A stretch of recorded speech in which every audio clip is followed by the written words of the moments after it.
Prime Minister Narendra Modi has met Microsoft CEO Satya Nadella. Prime Minister said he was delighted to meet the Microsoft CEO and discuss tech innovation and comprehensive plan है। हम कहते हैं 240 million की आबादी है। Goldman सैक्स ये कहता है कि हम 2075 में दुनिया की 12वीं बड़ी इकोनॉमी होंगे। भाई मैं तो कहता हूँ 12वीं बड़ी का इससे भी बड़ी हम जो है वो छठी दिखाई दे रहे हैं। ये $3 billion investment over 2 years in India, 2 साल में, on cloud computing, AI infrastructure, artificial intelligence, जो इस टाइम पर जहां से कुछ पैसे मिले। डिजिटलाइज अगर होने की बात करें, अगर हम इस हवाले से बात करें तो क्यों नहीं इतना काम हो रहा, और इंडिया वाले इतना काम कर रहे हैं, उन्हें क्या फायदा होगा? जी, जिस तरह एक जुमला मशहूर है, प्रायोरिटीज मैटर। ठीक है, तो हमारी प्रायोरिटीज हैं कि He said glad to know about Microsoft's expansion. Microsoft has investment plans in India. Nadella, meanwhile, has said that he's excited to work together with the government of India. 7वीं पे आ सकते हैं। The only thing what we need is consistency। ये इतनी बड़ी आबादी का क्या करना है? अगले 10-12 सालों में ये आबादी 40 करोड़ के करीब जा रही है। 40 करोड़ को छोटा मुल्क होता है। सिर्फ क्वालिटी सिटीजन्स पैदा करने हैं, इस पे फोकस करना पड़ेगा। दुनिया में सबसे ज्यादा है, उसको इंडिया में डेवलप किया जा रहा है। लेकिन खास बात पता है क्या है? क्लाउड कंप्यूटिंग, क्लाउड बेस यहाँ बनेगा, और स्किलिंग एंड इनोवेशन। यानी सोचिए, दुनिया की सबसे बड़ी, सबसे पावरफुल कंपनी, हमने जो पिछले 1 सालों में गंद छोड़ा है, करप्शन की है, उसको कैसे महफूज किया जाए और उनके केसेस से कैसे निजात हासिल की जाए। हमारे हुक्मरान पिछले 8-9 महीनों से आपस में लड़े हुए हैं, जबकि इंडिया काफी डिजिटल उनके अपने डिजिटल सिटी बन गए हैं। और उनके मैं सिर्फ एक चीज जानना चाहता हूं कि पाकिस्तान के अंदर सिर्फ 1 साल के अंदर $1.62 बिलियन का नुकसान किया इंटरनेट को स्लो करके, तकरीबन 9,500 घंटे।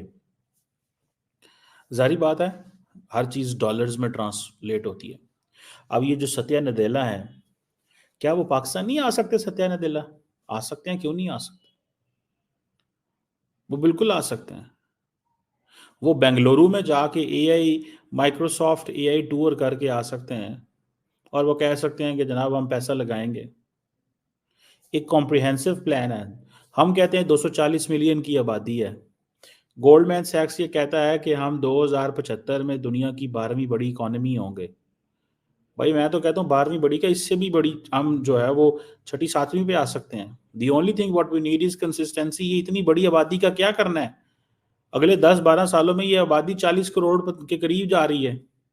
40 करोड़ को छोटा मुल्क होता है। सिर्फ क्वालिटी सिटीजन्स पैदा करने हैं, इस पे फोकस करना पड़ेगा। अब वो कह रहे हैं कि जी 10 मिलियन इंडियंस को ट्रेन करेंगे 2030।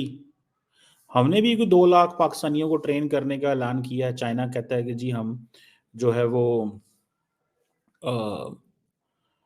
करेगा ट्रेन, जो है एक चाइनीज अदारा है, एक कंपनी है, मेरे ज़हन से उसका नाम निकल रहा है। So the point here is कि हमें, वो कहते हैं India will be AI first nation. AI first nation, artificial intelligence में फर्स्ट नेशन बनना चाहते हैं।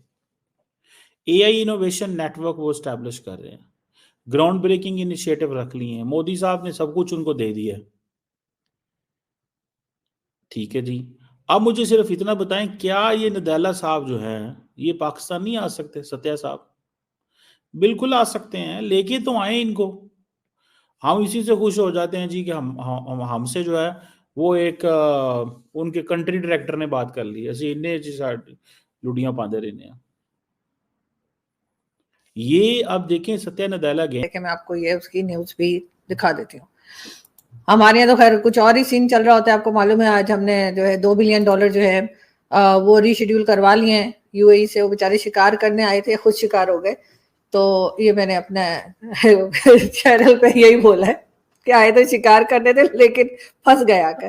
तो लेकिन आपके यहाँ जो है माइक्रोसॉफ्ट जो है वो इस तरह से $3 बिलियन इन्वेस्ट कर रहा है। आपको क्या लगता है इससे क्या स्टूडेंट्स को फायदा होगा या जॉब्स क्रिएट होंगी? क्या चीज लेके चलेंगे? आरजू जी, एक एटमॉस्फेयर होता है एजुकेशन का। इसमें जो 3 वर्ड्स दिखाई दे रहे हैं कि $3 billion investment over 2 years in India, 2 साल में, on cloud computing, AI infrastructure, artificial intelligence, जो इस टाइम पर दुनिया में सबसे ज्यादा है, उसको इंडिया में डेवलप किया जा रहा है। लेकिन खास बात पता है क्या है? क्लाउड कंप्यूटिंग, क्लाउड बेस यहां बनेगा, और स्किलिंग एंड इनोवेशन।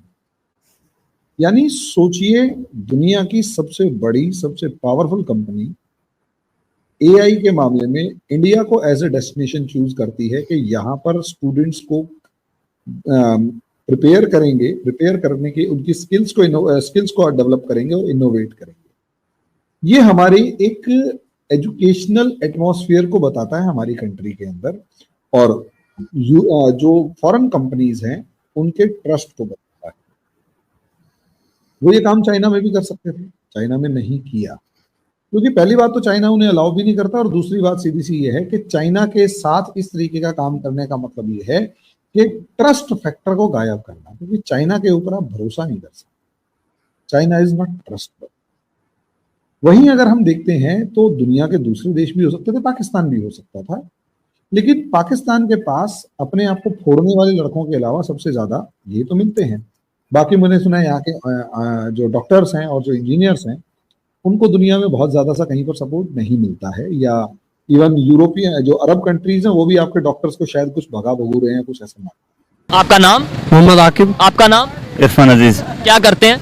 मैं पंजाब यूनिवर्सिटी से इंग्लिश लिटरेचर कर रहे हैं, ठीक है। जिस टॉपिक में मैं वीडियो रिकॉर्ड कर रहा हूँ, टॉपिक ये है कि माइक्रोसॉफ्ट के CEO अभी इंडिया के विजिट पर हैं। वो वहाँ के प्राइम मिनिस्टर नरेंद्र मोदी साहब से मिले हैं और उन्होंने जो डिजिटल इंडिया का विजन है उसे काफ़ी ज़्यादा अप्रिशिएट किया है। मैं पाकिस्तान के स्टूडेंट से बात कर रहा हूँ, पाकिस्तान की यूथ से बात कर रहा हूँ कि हमारे जो प्राइम मिनिस्टर हैं या हमारे जो मिनिस्टर्स हैं वो या तो जाकर मिलते हैं IMF से, या वो वर्ल्ड बैंक से मिलते हैं, या फिर वहाँ पर जाके मिलते हैं जहाँ से कुछ पैसे मिले। डिजिटलाइज अगर होने की बात करें, अगर हम इस हवाले से बात करें तो क्यों नहीं इतना काम हो रहा, और इंडिया वाले इतना काम कर रहे हैं, उन्हें क्या फायदा होगा?